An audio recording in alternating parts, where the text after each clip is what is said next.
Hi guys, welcome to another episode of Mom Can You Not? I'm your host Coco and I'm joined by my beautiful co-host Mama. Hello. How are you today? We're good, I'm good. Today, no public service announcements. We're gonna get straight to the nyayas. So today we're talking about resilience. Today's episode is called Lessons on Resilience. Lessons on resilience. Mm. So we might need to start by defining what resilience. There's the resilience which everyone is accustomed to. Then there's the Shona Zimbabwean resilience that we are exposed to from a very young age. So the Shona Zimbabwean resilience is making way when there's no way. Yes. Yeah, that one. So that's what I want. The thing is, I wanted to touch on this because it's very important. It's particularly important for us to talk about this because some of the resilience, I think, was a trauma response. Number one. Number two, we need to sometimes also have these conversations to say, when do we let go of this resilience? Because sometimes it becomes, a badge of honor that we are too scared to enjoy life because then atizonikonge takasimba, So those things are why I thought this was very important. And again, I always use myself as the guinea pig, the subject of the experiment, because I think there's no better way of narrating or trying to talk about something unless you're talking of it from your own perspective. Because I try to speak about things that I know about. I don't like to talk about things I do not know.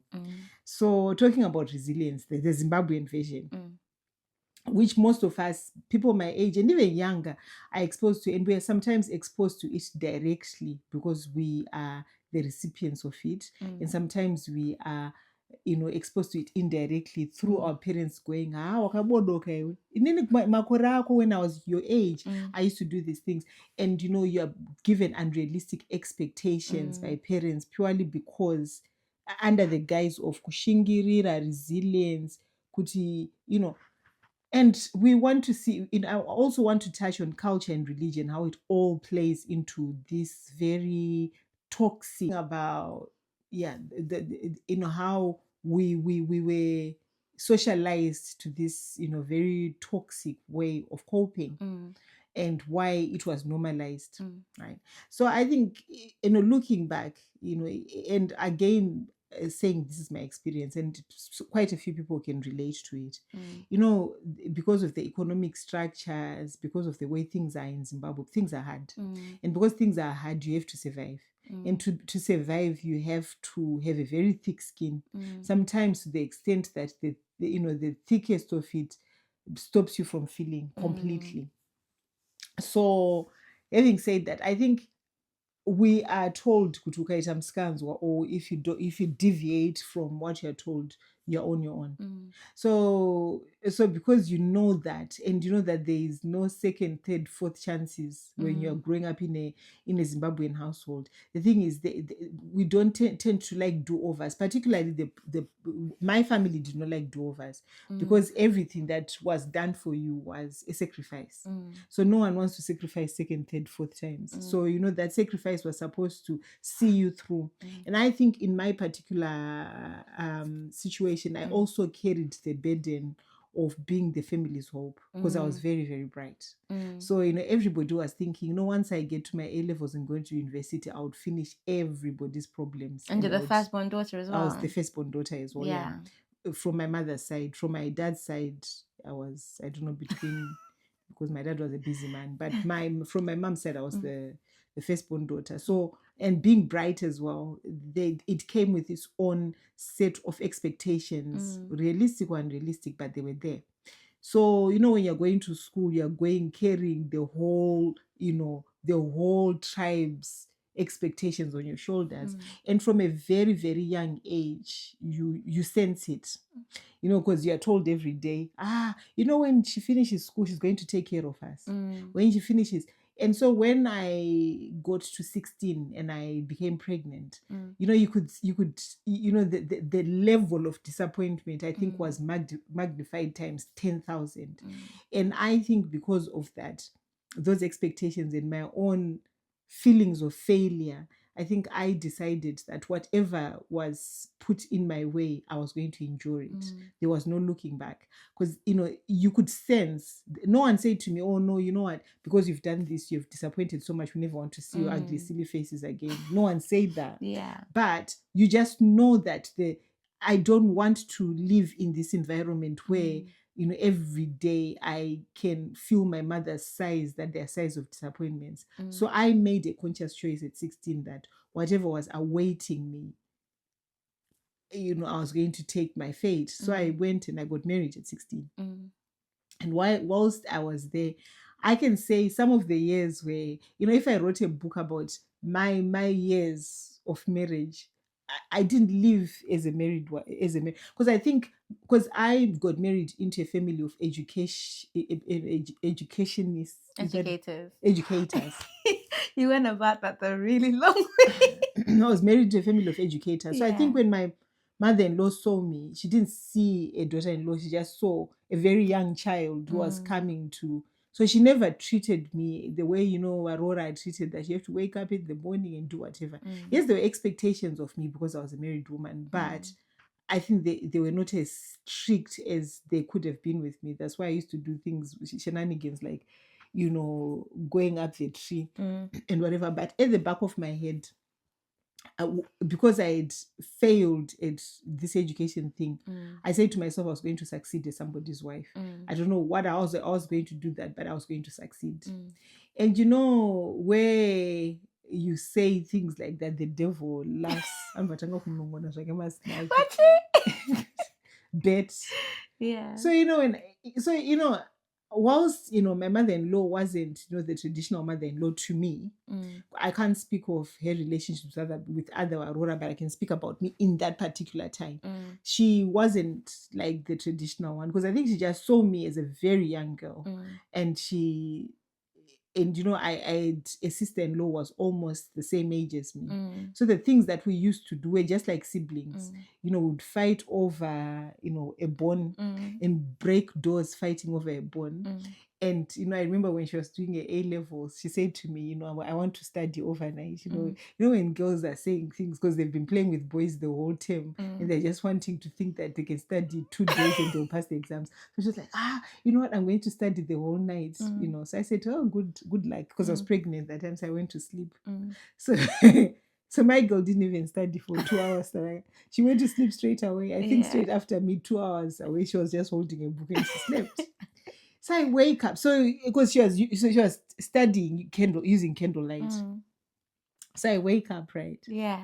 The chair is burning. Oh my days. So you know when you're waking up, because I have got such a phobia for open flames, because in my younger age I was involved in a nasty burn incident. So I'm scared of fire. So when I saw the fire, to me it was like the whole house was burning. So I just started screaming.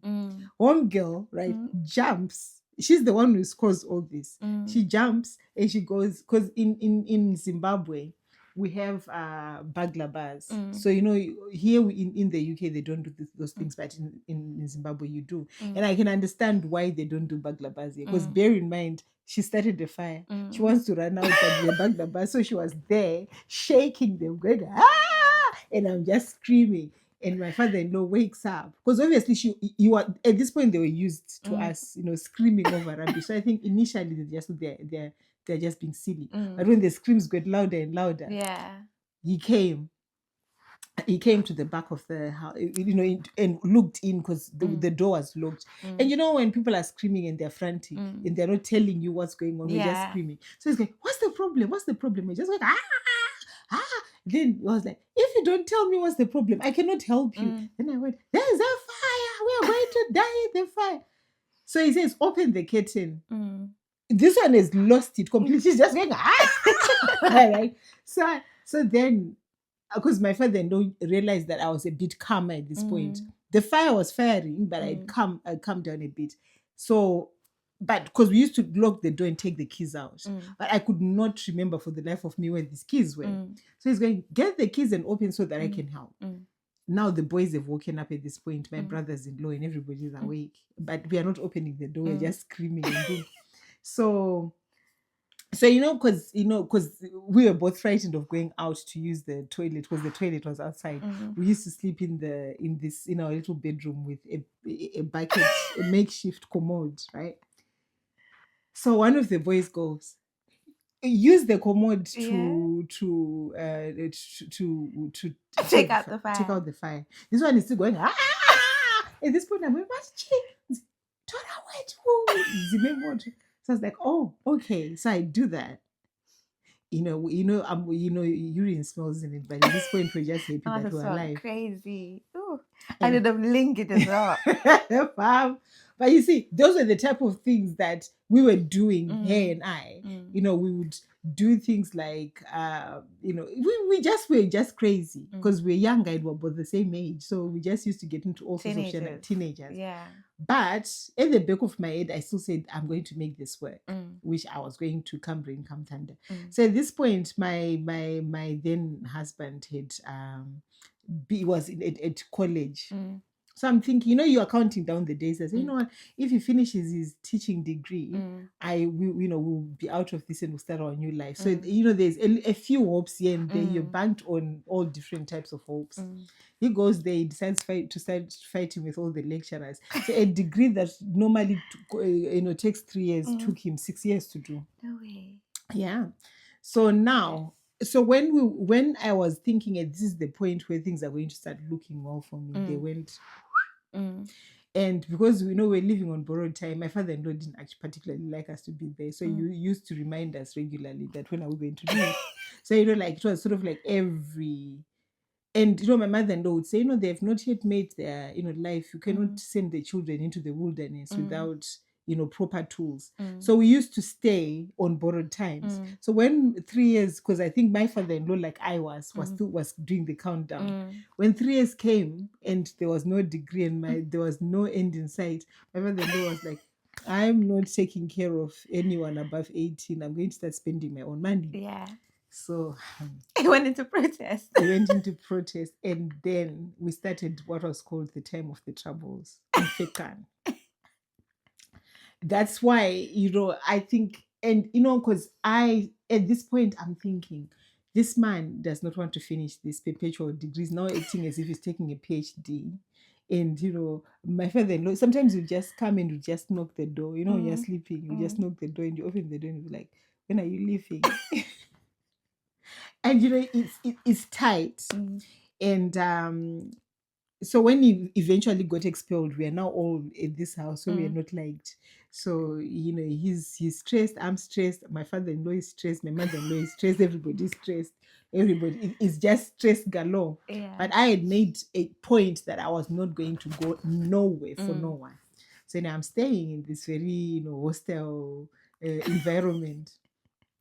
So, because initially my father-in-law was threatening that he was going to stop buying food, but he eventually actually stopped. So, you go from, what, we can't eat this. This is too, this is beneath us. Yeah. Right? We definitely can eat this. So I remember one time. All food is good food. All food is good food as long as our tummies are full. I remember my mother-in-law coming with a pig's head, right? A chopped pig's head.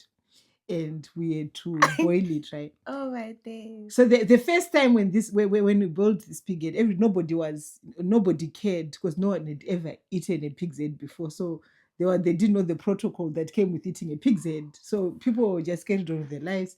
We boiled the pig's head. The pig's head was finished. So now come serving it. Some got the jaw, some got the ear, some got this bit. And then an unlucky, I'd never eat again. An unlucky candidate got the nose. So because this place were not designated, so whoever it was first come first serve. So unfortunately, one of my brothers-in-law had gone gallivanting. He was the one who got the nose. Oh my days! And he wasn't very happy. And I remember you looking at this because you were a very young baby, looking at this whole pig, and you're like, I don't eat meat. So for a long time, all you'd my eat was, days. like lacto. Remember Jojo saw a pig's head on that barbecue show on Netflix Yeah. that says she's no longer eating pigs. No, but you were just having Bacon. was it bacon? You were Yeah. just having bacon. That's pig. No, it's not. No, it's not. Because she looked at that pig's head and she was thinking, this surely cannot be what I'm eating right now. So anyway, so you was the person who got the best meat was the one who got the jaw, although there was a bit of teeth there, but it was much better. So anyway, so after my brother-in-law was the unfortunate candidate for the snout.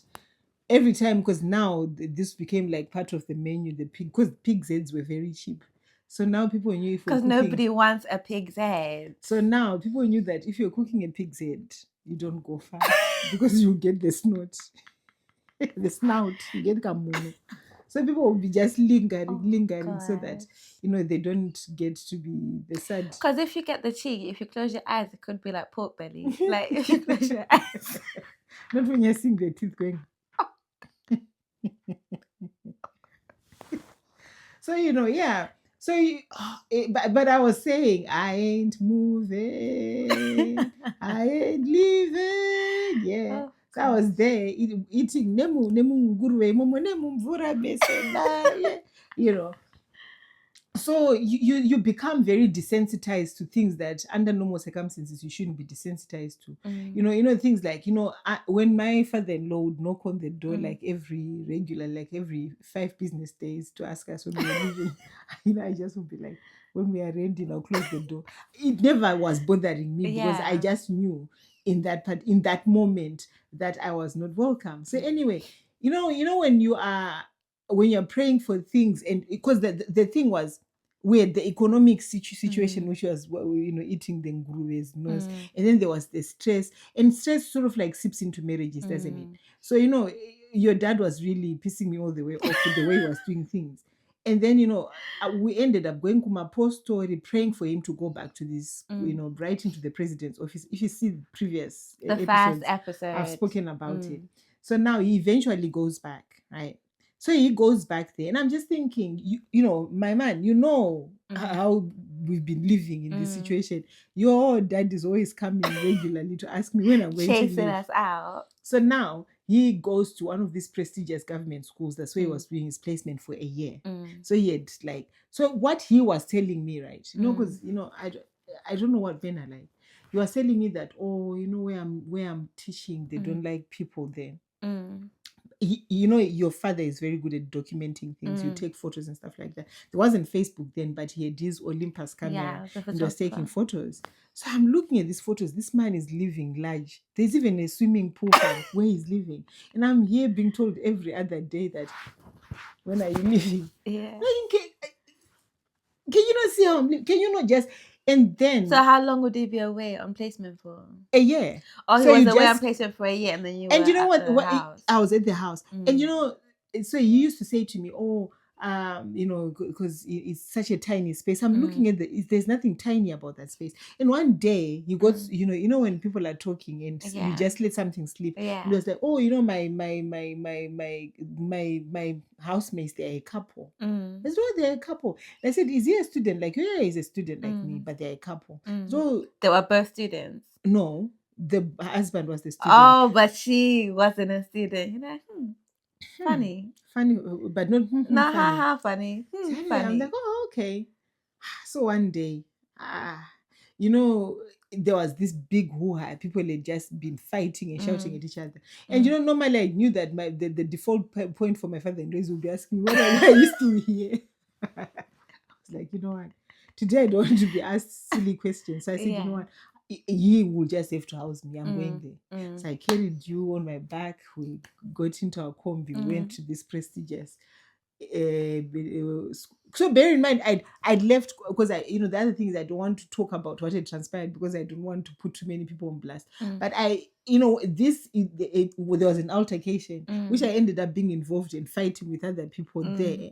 So I'm still sore from this fight. And I'm just thinking, let me just go to my husband. At least if I explain the situation to him, you have mercy on my soul and let me live here with him. So I get there with you, right? He wasn't there, but this couple were there. The couple were there. They were cooking, right? And they are loving each other. And I'm just thinking, wow, God, when? Yeah. So now I'm sat in this kitchen because I said because you could tell they couldn't say what they were thinking, but they but they were very nice, right? Yeah. And then because they were cooking their dinner, they offered me a meal, so you and I ate.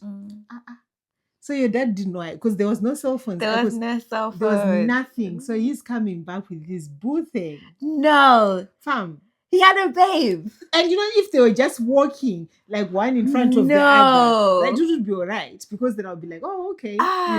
They were holding hands, and because your dad loves swimming as well. So I think they'd been swimming because she was wearing her little, not a negligee. Oh, right, her swimsuit. A cover up, and you could tell there was a swimming costume. Fam. No freaking way, Mom. So you just came from a fight. I said to myself, David was a shepherd boy. He killed Goliath and shouted for joy. God, Jesus, give me strength. My knuckles were still in pain from the last fight. So I put you on the side, fam. Oh my days. If I've never, and I think it was the rage in me to say this man was telling me that he didn't want me to come here because he's shacking up. He's shacking up with your. I did not know this story. This is so juicy. I lunged into fight, and obviously, and the thing is, she didn't even know what was happening. And you know what men are like, right? So this is happening. He then holds me back. And this woman now wants to stand up to beat me up when I'm being held. Thank goodness for the other the housemate, because the housemate went into action and hold. I said, and I was so hurt. I was so upset. Then he said to me, you have to leave tonight. You're going. I said, I'm not going nowhere. I'm staying. That is so trash. And you're there, you're crying, and you're doing, and he was like, you have to leave.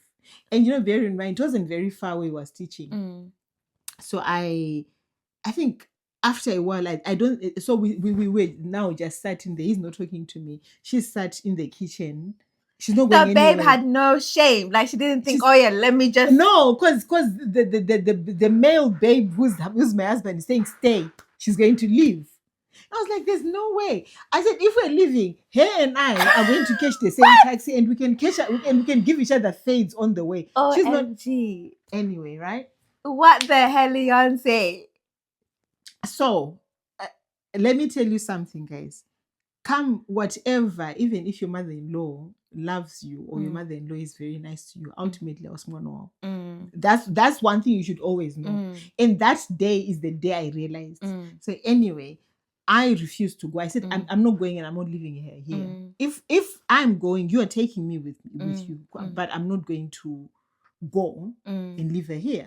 So anyway, he comes with me. He is, fuming. He's fuming. Yeah. And then, so in the combi, on our way back, I'm like, you are so much for loyalty. For you to go back to college. I was there going to my post-story, praying for you and whatever, because now I'm hurt. And I'm in this combi, and these people are going, because I think even the artists, they could relate because they know. Because what the thing was, I think what made me start talking so much about my business in a combi was because I said to him, can I, because I think I asked for the money to pay for the combi, and he wasn't, because I said to him, can I have, and he was like this to me, like, it's and I was hurt, and I started telling the whole combi my business. People were going,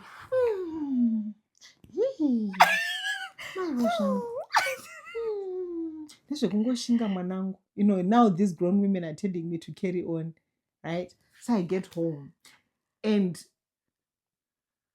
so he's saying he wants me gone. He's saying, if he's telling his mom, his family, he's telling his mom, and as if you were a squatter. His sister, who was my friend, Yeah. became my op on that day. That's when I realized none of these people are my relations. So we are Oh sat my there. days.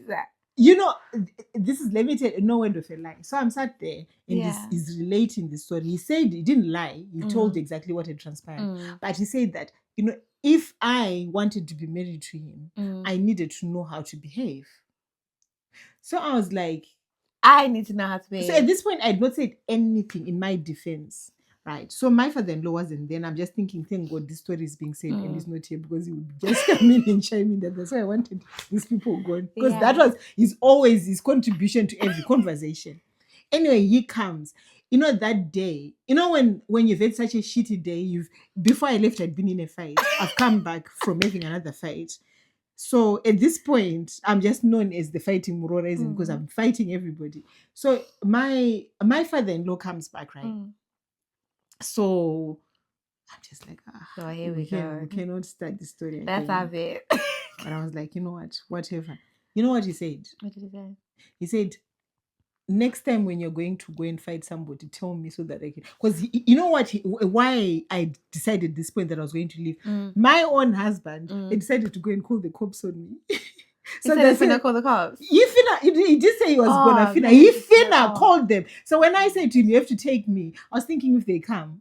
Right. Anyway, so this is lessons on resilience, right? So the whole clan is shouting at me and telling me how embarrassing I am and whatever. So no one's mentioned about the fact that this guy had gone to uni, but which he got kicked out of. No. So at this point, my father-in-law was like, no, this is not fair.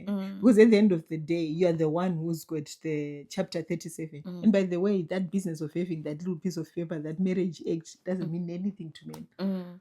So if anything, and it was like, if he does that again, go fight. I'll pay the fine. I was like, say less. So anyway, so he was on your side. And you know, and I think I felt so relieved that in this house of people who are not seeing things the way I'm seeing them. It's the women and the internalized misogyny, man. He's like, even if your husband has been doing you whatever, that is a place of work. What if he gets kicked out because of your behavior? And he's going, that's what I was trying to say to her. I'm thinking, I didn't fight with air. I didn't fight with a demon. There was somebody in your vicinity. So, and you know the thing that my mother-in-law kept on saying is, if you go into a mountain to try and find monkeys, you'll find them. What does that mean? Meaning that, you know, like if you go looking for something, you'll find it. Oh, if you go, okay. So if I hadn't gone there, I wouldn't have seen this. But because I went there, and I said I didn't go there thinking that they were makudongom. I was just going ngom. How about that? That's why I say we go in the fridge, you find monkeys. There like, you go be for real. Yeah. So anyway, I'm just thinking this, you know, marriage is tough, but you want people to help you make it easier. So anyway, so in the morning, I'm all swollen up and I'm feeling so hard done by. So my neighbor, I think the whole thing as well, resilience. You need people to resile with that. And I was very lucky in that sense that, you know, where I used to live, there were a lot of in-laws, daughters-in-law. So, you know, sometimes, you know, when my mother-in-law had gone to school to work, I would just go next door and cry my eyes out. But the thing was, she was a feminine icon because her, on the other end, unlike me, she used to beat from the husband, the sisters-in-law, everyone was frightened of her. So she, because you know how she turned the tide to punching everybody up, because they used to cuss her, but they never used to get physical with her. So she, the other time, because they used to say that she was older than the husband. She could have been 2 days older. I mean, like she would have been born on the 9th of March and the husband was born on the 11th. By virtue of those 2 days, she was older. So, and the thing was also, she told me this, right, in confidence, and I'm not going to say it because it's not nice to say people's business. But she had told, she had disclosed, she had done a disclosure in Bahrain to the husband. So the husband knew the whole situation about where they were, what had transpired. So the husband was in the know of all this. One day he decides that, you know, he just wants to, you know, to have fun with his family. And, you know, one of the stories he decides to tell is this woman's past. Yeah. So she comes back, right, Yeah. from church. This is all her bags are packed, right? And she's told that, you can't live here because your husband has told us about your past. So, oh. The relatives now came to kick her out of the house. No, because they lived there. Oh, So they lived there. Look at the audacity. They packed her bags, went through her panties and everything, and put them in her bags whilst she wasn't there. So she comes back, everything is packed. So she says, she went home, with her bags. She went home. So the sister was still there. I loved the sister. I loved the sister even to this day. She died anyway, the sister. So she goes and the sister says, "You're not a victim. Though there are women like you. They only carry a title of, mother-in-law and sister-in-law, but they're just women like you." Yeah, and they're also in-laws in the house. So what we are going to do is we're going back. Yeah. And you're going to put your clothes back. If anyone then opposes that situation, then we'll deal with it at that point. But you're not staying here. We are going back. So they come back with the sister. And, they enter the gate. Masquera say, "Mai." And the mother goes, "Oh, why is she back?" She says, "Oh, this is a home. This is where the husband lives. That's where your children live. So we've come back. This time to stay." So anyway, they walk, they get into the house. So now the mother-in-law and the sister come in. And then the sister-in-law to say, "Why is she back? We've kicked her out." And she was like, "Nah, sis." Follow suit. So she went for the mother-in-law because she's not married to any of these people. She beat the mother-in-law. Like Mercy from tonight. She beat the mother-in-law. This is the sister, not the in-law. The sister beat the mother-in-law, and she was like, punch the sister. So they are now beating these women up. And then the son, who is the husband to my neighbor, comes, trying to fight for the mother's honor. They punch him as well. So, and from that time, so after punching these people and giving them swollen eyes, they laid the law. And they said, "You know what?" The sister was like, "I don't mind, me. Let's say the sister's name is Linda, and my friend was the neighbor. Her name is Jenny. Then Jenny, I'm not bothered. I can come every day and we can fight. This is where I thrive. Yeah. If it's Mbokodo, that's me. So if they bother you again, just call me. I'm ready. And get his hands. So, because there were two sisters, I think. So the sister went and called the other sister, and they carried on. I think this war went on for like a whole month. Gosh. Of either just cussing each other out or fist fighting. But my question is, why were the in-laws so over invested in? And what was the husband doing? He was just because the husband at this point he decided just to check out and leave these women to sort themselves out. And anyway, eventually she managed to settle and just have her life there. So she understood from it, because when this happened, I wasn't there yet. I only heard of this from Senya, and she told me parts of it herself anyway. So she should say to me, "Oh, you know what, things will come to pass. Don't worry," and whatever. And she would, pacify me. And the other side, because we all had different, little narratives of us getting there. So the other side, she was also in the same predicament as me, because the father-in-law was always asking when they're going to leave. But because his rationale was, because my friend, this in-law, had a very, because the mom had mental health problems, so she was forced to to fend for the family the best way she knew how. I don't think she was even promiscuous. It was just the cards that they were dealt. So this father-in-law used to love a good skirt. And this is me surmising. I was never told this, so it might not necessarily be true. Because she used to say I had to sit him down when everybody was, and said, "You know what, we might as well just talk about why you dislike me so much." That's the day he stopped. I was like, "So what did you have on him?" He says, "Well, things." So I was around women who were fighting for their marriages. Even my mother-in-law was fighting for her own marriage as well. So everybody around me. Which is the thing I never understand about mother-in-laws. How are you going to be an evil mother-in-law when? But I think the notion is hate people. Yeah. So I think because, she didn't directly hate me, to be fair. I don't want to lie. But mother-in-laws in general don't have a good reputation. No. And also the other thing was, because obviously, ultimately, when sides are drawn, you have to take your child's side, that's the nature of the game.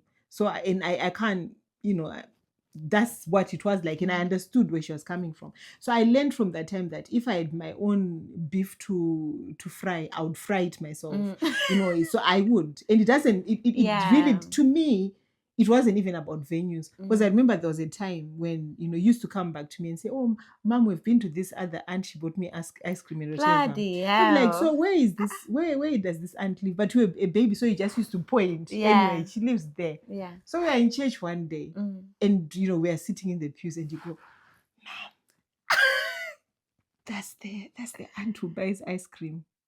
So I was like, and you know what? The thing is, every time to me was 5 o'clock. That it didn't really matter to me, to be fair. That it actually did not matter. So I'm thinking, so she's coming. This is in church, and your dad. I had not seen your dad for this was coming to the 4th week now. So I'm thinking, also this is that's her now. She actually has got the audacity to come to church to pray to church who? as well. To pray to who? So now she's coming. She's in Roman Catholic, you do this thing. Kana tichidya muviri wa mambo ticharara kana tichidya muviri wa mambo. So she's doing this, getting ready to come and get a little chidya, and I've clocked her, right? And to me, I just needed 3 seconds with this woman. I didn't need 10 seconds, just 3 to give to unleash the beast. Yeah. So anyway, those days people used to get their braids done like mashaba. So she had a braids coming all the way to her bum. So I waited for her to pass a little bit. And also people were not squeezed. So there was always a gap of about 50 centimeters between people. Right. So I just literally went for the braids. Then I yanked them. Bear in mind, you are in a relaxed state. You are, you're doing your. So I thought she was actually doing it to spite me. I saw this and I didn't think this woman was praising the Lord. I was thinking she is really saying,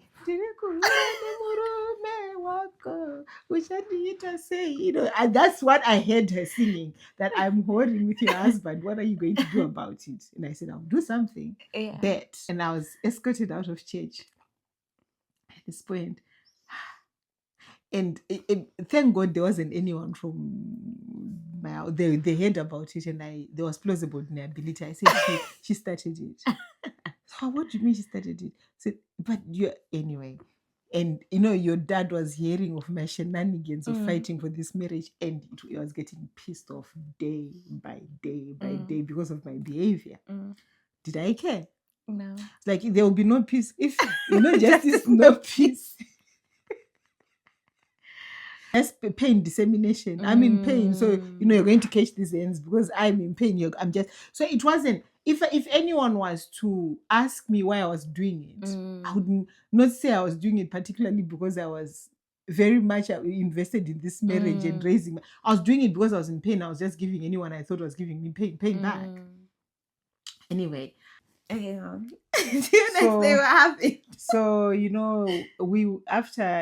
were talking. If you can see the after outfit change, because what happened was Kaspe mango Magetsi, you see, and I was still yapping like a yapping woman, and I didn't realize that we're not recording anything. And when the alarm rang, we realized that half of the episode had not recorded. So it was too late in the evening, so we decided to come back.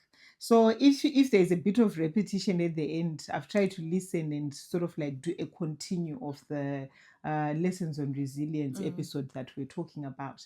So I think prior to us being cut off, I was talking about pain dissemination, where I'm saying that that's a good word. Yeah, I was saying because I was in that much pain. I just decided that if you cross my path, I'll fight. So I think, and I'm talking to people who can relate to this, because some of you have lived a soft life, that this is probably not going to be something that resonates with you. But I know that there are a few people out there like me who who equated pain to success, that there can never be any success in anything that you do without pain. That toxic positivity, no pain, no gain. So I was thinking, the more this marriage, David Goggins. So you thought you're David Goggins. Dear mentee, the world is not going to wait for you. Fight for your marriage.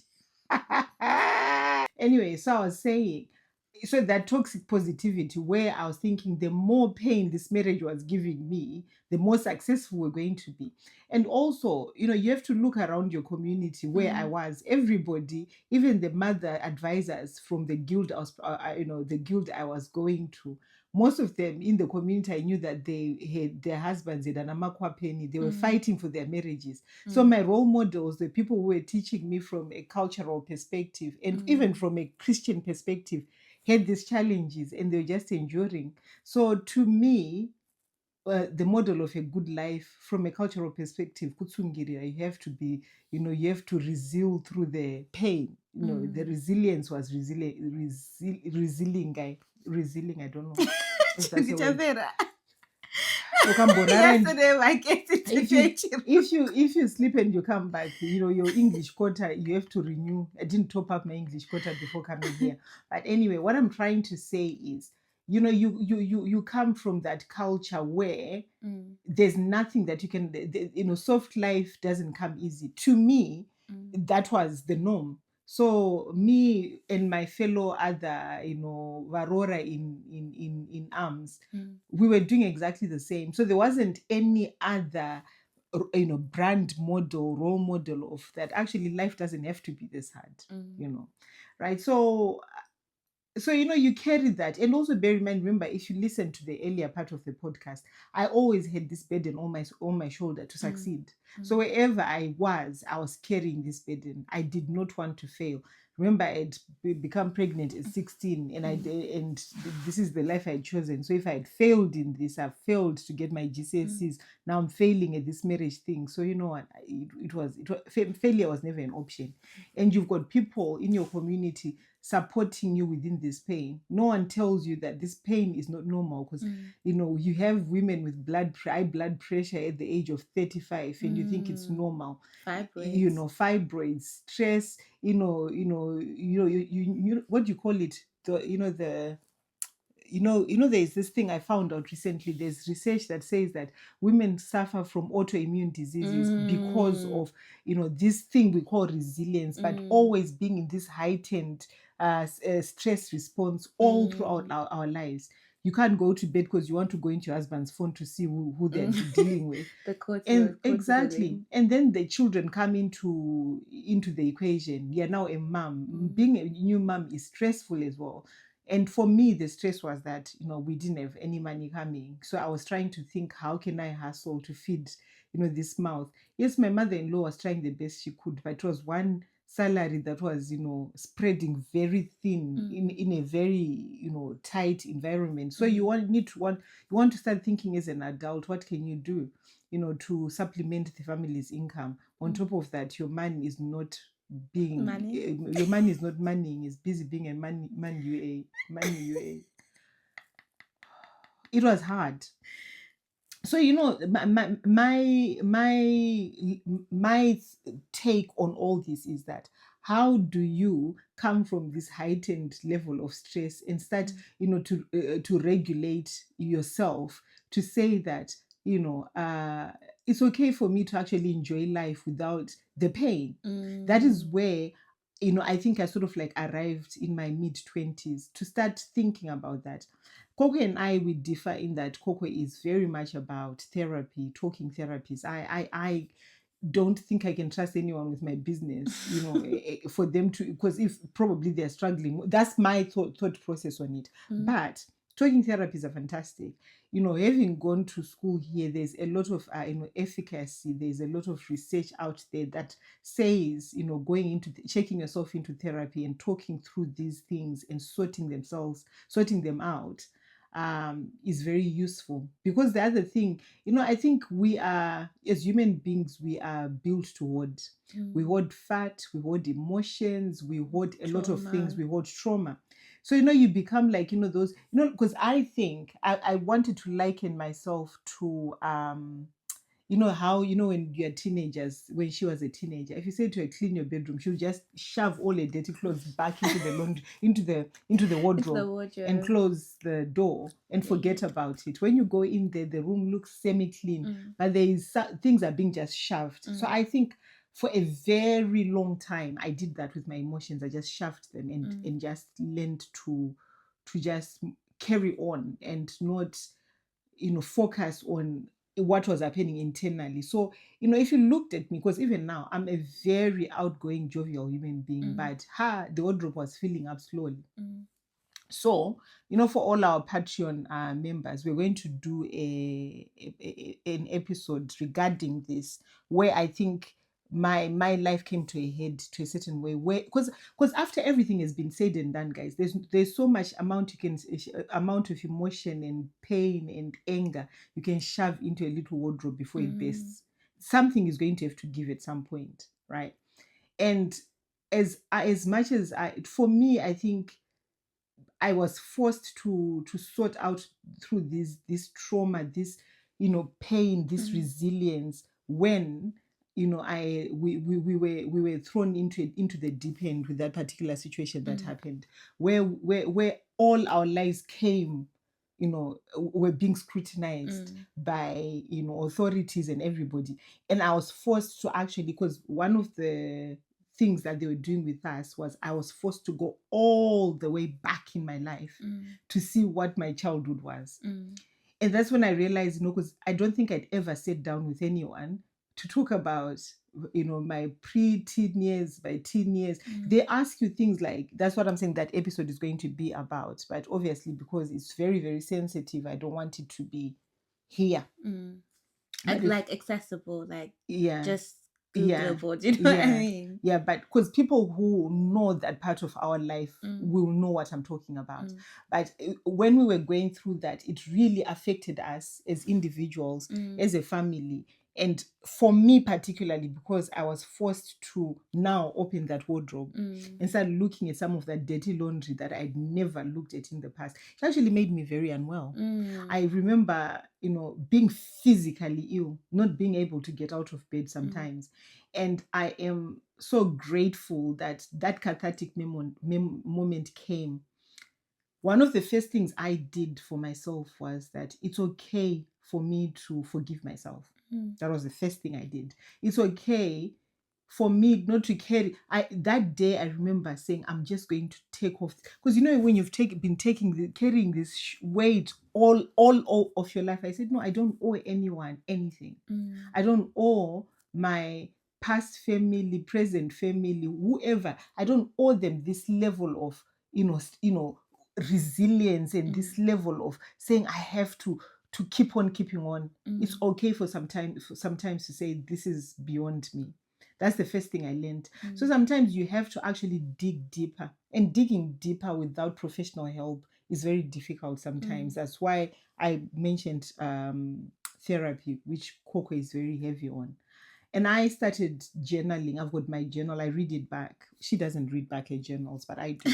No, I started journaling. It's too cringe. I know. Like, oh my god. But for me, it's a standardized tool, because then that's the only, I think, books and that's where I can actually be honest. If you don't like therapy, like I'm not knocking it down. It's for some people. It's not necessarily for me. It's not. I don't think it's for everyone. Yeah, and also I think with therapy you get what you put in. So I'm going to sit in there and lie to them, because I don't think I want to Your tell money. Exactly, there you go. So I won't get much out of it. Whereas with Coco, with my journal, I can be as open and honest as I can be, and not feel a sense of judgment, because it's going to be that part of us that forms opinions. So I do not like people to form opinions on my life. That's why I don't go to therapy. But some people like it, they don't mind it. Me, it's not for me.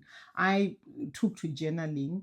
I took to positive affirmations as well. Even up to now, when I wake up and I look at myself in the mirror, sometimes with sleep coming up to my ear, I tell myself that I'm beautiful. I tell myself that I deserve all the kindness that is coming. Because for some of us who will resonate with this story, being kind to ourselves and living a soft life doesn't come naturally. We have to actually tell ourselves that, because even now I still find myself, if there is a strong black woman, a strong black woman, and wanting to fight for everything and things that are not even worth my time. So now I've also started doing what I call stop and reflect. So if a situation comes my way, And it's telling me, I'm telling myself, I listen to myself more. I listen to my intuition. My inner soul talks to me about things. I've learned to listen to my inner soul. And the more I heal, the voice becomes louder.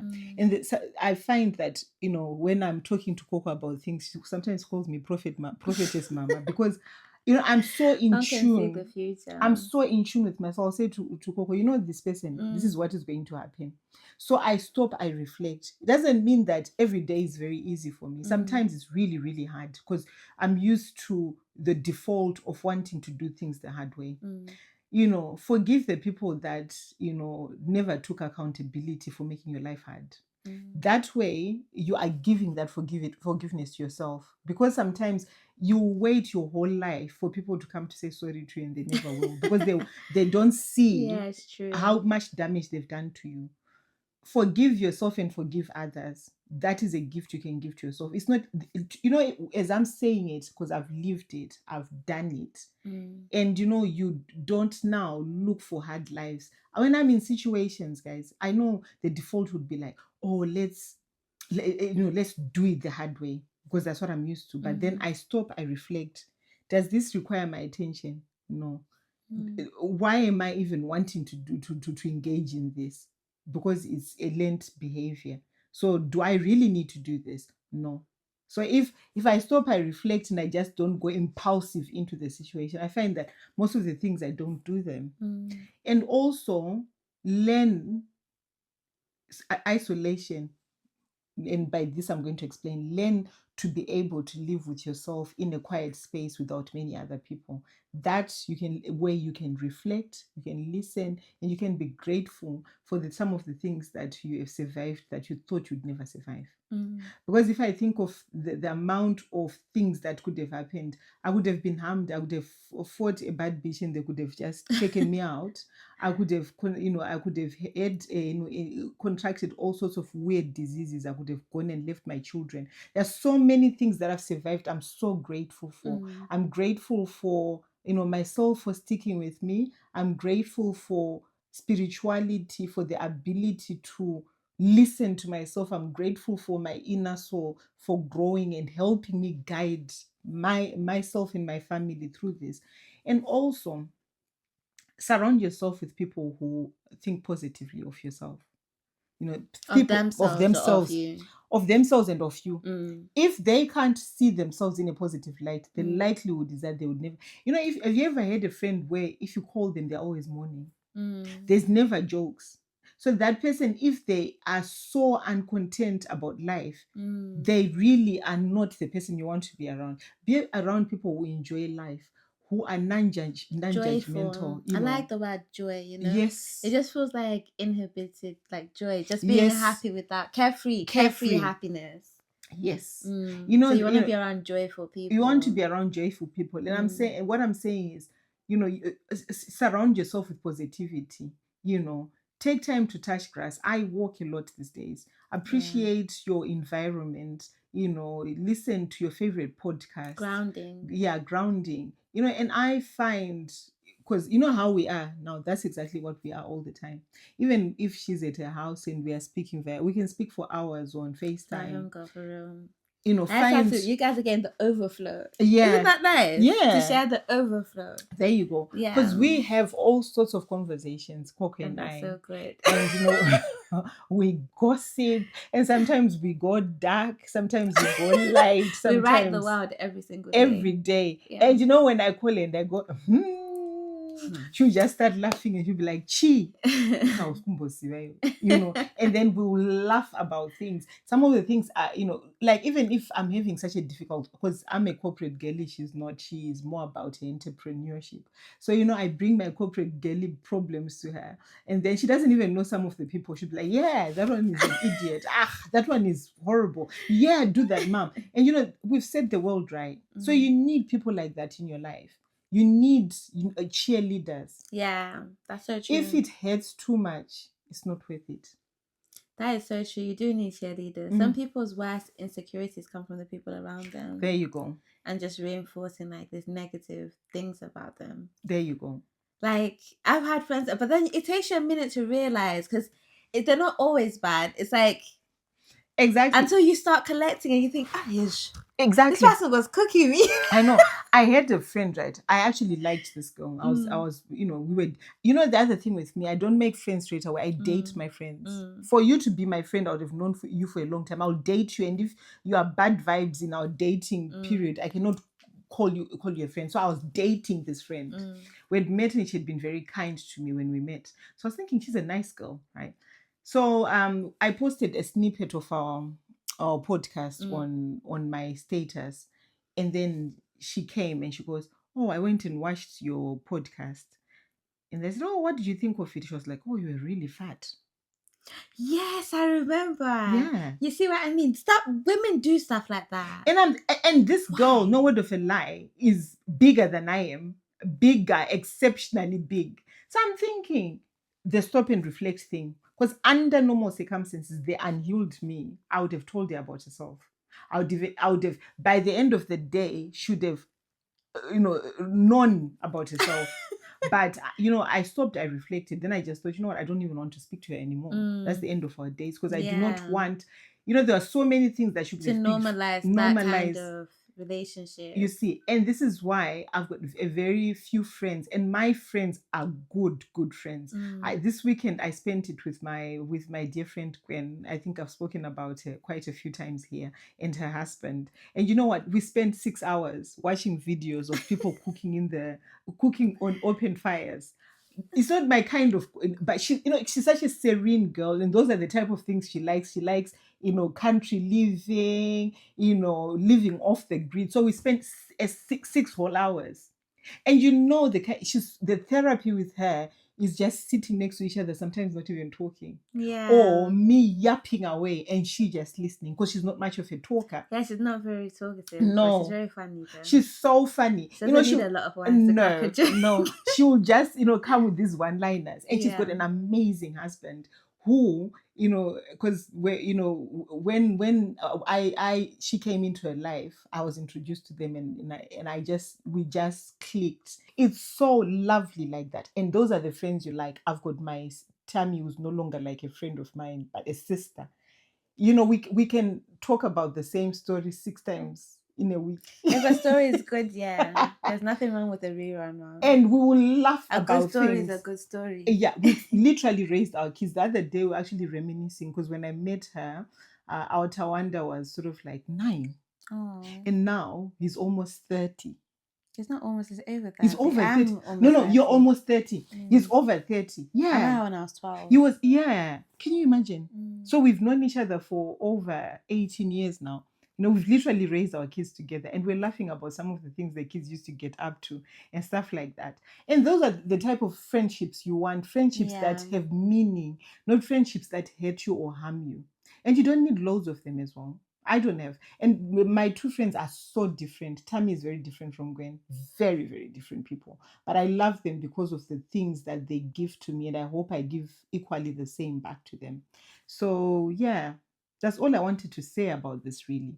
That, it's okay sometimes as us resilient girlies to let down the burdens and start enjoying the life and smelling the coffee. It's really good advice, Mom. Yeah.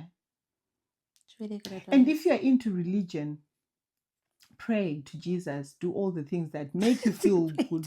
Who do you pray? You pray to Jesus, isn't it? No, I just laughed at the way you said it.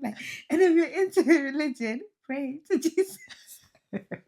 One of my daughters, I know she doesn't mind this, Sammy. Sammy is about Jesus bag, right? And she used to do this thing that used to irritate me. So whenever I post anything on my status, she'd come and say, "Mama, that is very demonic." Then and she's one who doesn't get shocked by me, because some people do get shocked and very offended, but she doesn't. So I said, she's another joyful babe. Lovely girl. Chilled, absolutely amazing. Joyful, so you would come and sunshine. say, "Mama," because the other time I posted this thing, she was saying that I hope this email finds you well, and I was like, I hope that email never finds you well. And then she goes, "Mama, that is putting negative things into the world. Jesus does whatever." It starts quoting verses for me, and I said, "Sammy, don't ever come here with your Bible." She's never shocked by me. An amazing support network of kids, friends, the relatives I choose to hang with. They're all amazing people. And they help you be more positive resilience, not the Yes. toxic resilience that we're No, raised on. positive resilience. And also be big on boundaries. If something is Because no the longer whole purpose of resilience is to be able to get back up after a devastating there you go. incident, but not to shove all your trauma into a wardrobe, There because you you go. will end up with a mental health breakdown or an autoimmune disease. Definitely. Yeah. Yeah. And I totally agree. So, be big on boundaries as well. If it's not serving your soul, if it's not serving your mind, if it's not serving your health, serving your wealth, serving your mind, put boundaries. And it's no is a complete sentence, guys. Mhm, If you period. if somebody is uncomfortable with your boundaries, they were never for you. Mm. Because people will really like you. If you say to them, I cannot do it, they'll respect that. Mm. If people start moving funny because you've started all of a sudden boundaried up, they were never your friends. Never. Mhm. So thank you, babes. So this is our, what is it? Our pre-season finale. Yeah, pre-season finale. This is our pre-season finale. The next episode is going to be the final episode of season 1, and it's taken us like over a year to. It's not even that bad, to be fair, man. It is 2 not, years, isn't it? It is not that bad, and Almost we had 6. very good reasons. Yeah. And it's nice now to go on TikTok and not hear people saying I'll fire with an episode. Yeah. I'll fire with YouTube. So we are really trying, guys. Mhm. And and thank you for all the support throughout the season, throughout all you 2,220 of you. It's amazing, because we were saying, Coco and I were saying, if we get 500 people on our podcast, that's enough. So for you to have gone 4 times over, we are very grateful for that, and thank you so much. Yeah, so if you guys have any suggestions of like videos you'd like to see in season 2, please leave them in the comments. And thank you very much. Don't forget to comment, like, subscribe, and we'll see you on the season finale of Mom Can You Not. Are you gonna bring up Michael Jackson, Mom? I'm bad. Or the other Michael Jackson? He passed away. We've forgotten. I don't like tomatoes. You know that. Oh.